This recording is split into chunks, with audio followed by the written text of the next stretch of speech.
What's up, guys? So as you've seen in the beginning of the video there during that time lapse, that I was doing some fabricating. So today we are picking back up on the manual steering conversion setup. And what I just did there was I built the first bracket that is going to be the foundation, the building block for doing the manual gearbox install. So let me show you guys what I made there. Now, I'll take it over there and show it to you on the truck, but it probably looks a little confusing here. But basically, this is a piece of 1¼ inch tubing. It's just 058 wall. And then I sleeved it with a piece of 3/4 058 wall, and then a piece of 1/2 inch, also like 058 wall. And so basically what it does is it gives me a 1/2 inch inner diameter sleeve and a 3/4 outer side, so it's nice and strong. This will get through bolted to the gearbox, and then this will actually slide through the frame rail into a sleeve that I already have in the frame rail. And then as you can see there, I welded that nut into it and then grinded it all smooth really nicely, so that way it'll slide into the tube insert. So let me take this over to the truck here and show you guys so it makes more sense. So originally when I built the truck and the frame and all this stuff in the front here, I put basically a piece of plate steel here, welded it to the frame, and then I sleeved it with a tube on the inside, and that was one of my mounts that my steering box bolted through. So with this being nice and solid to the frame and a tube sleeve insert, I wanted to start the gearbox off of that, so that way in my opinion that's the strongest part of this front frame rail. So I'll slide this in here and show you guys what it looks like. So there's the first mount slid through the frame, and if you can see there, you can see how that will get flat bolted up to that. So it's pretty straightforward. What this will allow me to do is this will allow me to set this angle, and it'll also allow me to set the left and right. I did a mock-up of this already, and I have this all set up to where basically the gearbox will be tight up against the frame when everything's bolted, but this will allow me to change the orientation of this angle to put the gearbox exactly where I want it. So I'm gonna get this thing bolted on here, put the gearbox on, and let's see what we got. All right, there she is. First mount is on, and it's looking real nice, Clark. So as you can see with the way that that is bolted through, shout out to JP for getting me this nice snap-on light for my birthday. Makes it nice for trying to film stuff like this. But you can see how that's through bolted through that plate there, through the sleeve, in the frame rail, and then bolted to the steering box here. It gets you a better look at that. You can see goes right through the steering box and is bolted to there. So the angle and everything is really close to where I want it. And like I said, I can rock this a little bit to make that what I want, but everything looks really nice. No binds in the universal joints. Trying to keep all of that stuff as straight as possible, so that way I have the best, firmest feeling steering possible. But looking really good so far. So now the next thing that I'll do is I will start doing the brace from here to here. I'm going to do a mount, and this bracket here, this main one, it'll take a lot of the side loading as far as front to back loading goes, but we want to keep everything triangulated when we do this, so that way everything stays really nice and strong. So this will be the next one. I'll get started on this, and then we'll do the last one after that.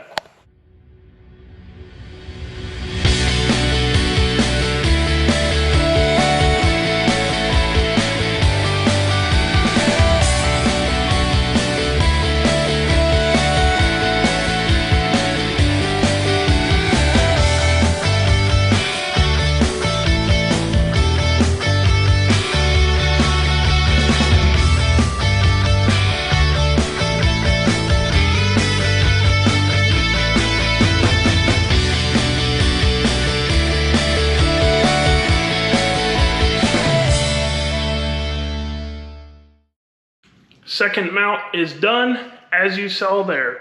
Let's check it out. So this is the triangulation that I was talking about. Essentially you know, making this, this is a triangle, this is a triangle, so this is nice and strong, and this will really protect this thing from the forward and back movements. So now that we've got forward and back squared away really well, now what we need to do is we need to come off of this tab here, and we need to triangulate actually to the frame, so that way this thing won't be able to move around, you know, up and down, side to side. It's really, really strong the way it is now with everything bolted in, but I don't think it would hold up without having the triangulation from this one. So that's going to be the next thing that I do next. All right, so we've got the third bracket, which is actually going to be the final bracket, done for the steering box here. So let's go in here and check it out and see what we got. So after some further talk with JP, instead of doing my original idea of going that way with it, he was concerned about the compression and tension that this gearbox is going to be working in.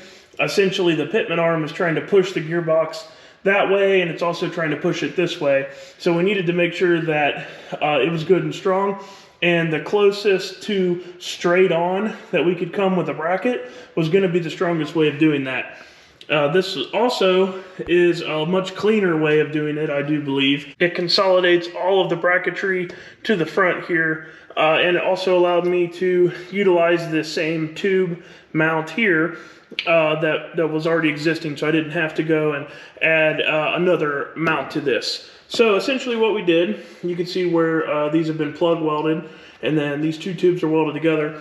I sleeved the inside of the tubes and then welded these together, and not only did that allow us to build this tube off of it, but it also added more rigidity to this tube. So now we have a lot more strength with controlling the compression and the tension, and controlling the back and forth that it might try to sway as well. So now that I've added this tube, it is super, super strong. There is really no movement at all in the steering box that I can manipulate by hand. So the next step is going to be building the new drag link to get rid of this one. And once we do that, then we'll be able to figure out exactly where the final hole placement is going to be on the pitman arm, get the pitman arm installed, and then we'll be ready to test this thing out. So I'm going to start working on the drag link here, and we'll turn this thing back on when I'm ready to talk some more.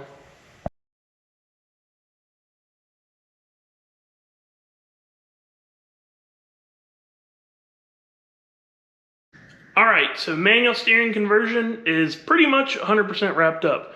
We decided, and when I say we, talking about my man JP, I pretty much run everything I do by him, especially if if I'm on the fence about something. He's a pretty sharp cat, knows what he's doing. That's why his name's on the door. And we decided that while we were this far into it, that crossover steering wouldn't be a bad idea, and it wouldn't, ended up not really adding any more weight to it. So the drag link that we built ended up actually being 8 pounds, and the factory drag link, the cast iron little short one that was on here, was actually 7 pounds. So I'll throw some pictures up here for proof.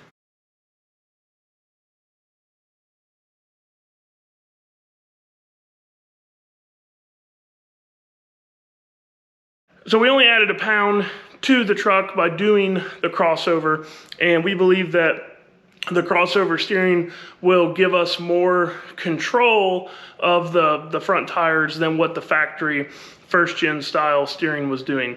Now, I know that there is some concern with crossover steering as it goes through a range of motions. It wants to promote turning the wheels itself. And usually from what I've seen, it's just like a panhard bar. If you guys are familiar with a panhard bar, which is like a way to do a rear locator bar, if you have that thing at an angle, the more angle you have, the more it's going to push the rear end over as the chassis squats, or drag it the other way as it extends. So on a panhard bar, you want to keep that thing perfectly level at ride height, so when it does squat or extend, it's not moving the rear end as much. That's why a wishbone is the best way to do a rear end locator, because throughout the full range of motion, it doesn't move the rear end at all. So I went with the same concept on the crossover steering, and I kept it as parallel as possible at ride height. And then the way we run these trucks, we don't have a bunch of suspension travel in the front anyways, so it is going to do the self-promoting deal. I wouldn't be surprised if it doesn't do it at all or very, very little, and I think that it's worth it to gain the steering control that we gain from it. So let me show you guys this thing. So this is our new crossover drag link. So we still have the tie rod bar that we had before, and instead of the drag link going back to that arm on the knuckle, now it spans across the front and goes to that tire first. This is a 1.5 inch, 120 wall piece of tube and rod ends that I got from the guys at Tin Soldier Race Cars. They're local to me, so that makes it really convenient for when I'm doing stuff like this. And basically this is the same material that they would use in like a high horsepower 4-link bar. And since it's a 40-inch span as far as the tube itself, you want to make sure that you use a large enough diameter and enough wall thickness to where you're not going to get a deflection through this, but you also don't want to make it too heavy and overbuild it too much, because heavy steering parts are not usually a good idea. It's nice to keep your steering parts as light as possible, but also keeping them as strong as possible at the same time. So we're pretty much completely done under here.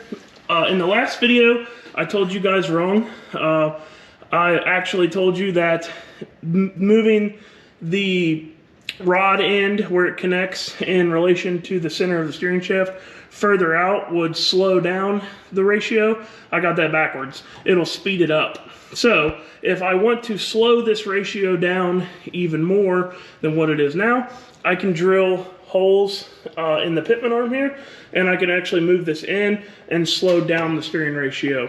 I'm going to use the steering ratio calculator and see exactly where we're at, just because the gearbox is 24:1, but there's obviously more factors than just the gearbox, and there's plenty of ratio calculators online.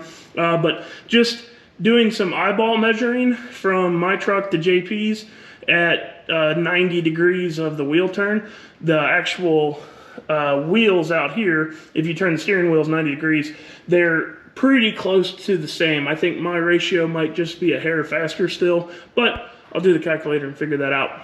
Otherwise, this thing is completely done, and at this point, we can go test it out. So now the moment that I've really been waiting on, I'm gonna get the other wheel back on this thing, get it put on the ground, and back it outside, do a little parking lot maneuvering with this thing, and see what I think about this manual steering. So stay tuned for that.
So manual steering is a success. As you've seen there, it takes more area to turn, and that's not because the turning radius is any different. It just takes more turns of the wheel to turn, which is the point of the slowing down the steering ratio. So it makes it for a little bit more jockeying around than what you would normally have to do. But as far as what it takes to turn, obviously in here on this pit mat, it's the smoothest possible surface it could be. I can just one-hand it in here. Out on the gravel, it's a little bit more difficult. When you first get it moving, you want to get it moving a little bit before you start going with it, but it's really nothing terrible at all. It fit like a old glove, you know, like driving JP's truck. Just immediately felt like that to me. And backing it around, moving it around, it just felt like it took the same amount of wheel to make the same amount of move with it. And I can tell you that it feels so much more firm now. Like I feel like I have control of the truck more. Before, when I would turn the wheel, it moved the front tires so much that it would actually roll the body up and over. Even with an anti-roll bar, you could feel it making the body do this. If you think about, you know, a slick on the front axle, when you turn, it's not just making a flat turn, right? Like it's actually trying to pick the tire up as it goes over. You know, it's trying to squash this side down and pick this side up if you turn it to the right, and if you turn it to the left, it's trying to do the opposite. So the less steering ratio that you have, the flatter the tire is going to try to stay during the run.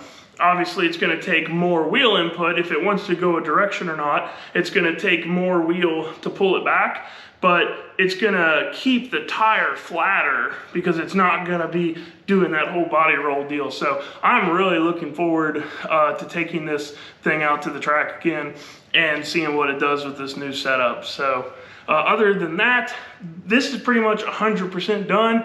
Everything's all buttoned up. Obviously, I will be looking over it very meticulously the first few times we take it out to make sure that nothing's stress cracking, that we don't have any problems with it. But we for sure saved 35 pounds going this way, where it should have a better driving truck. And honestly, it looks way better.